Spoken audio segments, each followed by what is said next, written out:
ચોસાઠ ખંડની પ્રસાદ મળે છે, બધાને ખવડાવે અને જેને દીકરા દીકરી ન હોય તેને માતાજી ખરેખર દીકરા દીકરી તેને જીતાઈને આપે. બીજું કે કોઈ હાચા માંદા હોય, કોઈ રોગી હોય તો આ ખંડ ખાવાથી એનો રોગ મટી જાય. એટલે આપણા કિરણભાઈનો વારો છે.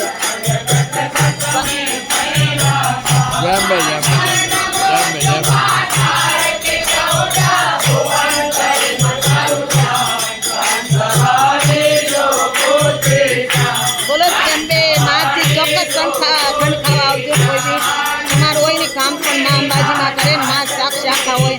ઘણી વાર જે એમ કહું કે આજ ગુલાબ નાખે તો સારું, તો મા તરત ગુલાબનો ઘા કરે. માતાજી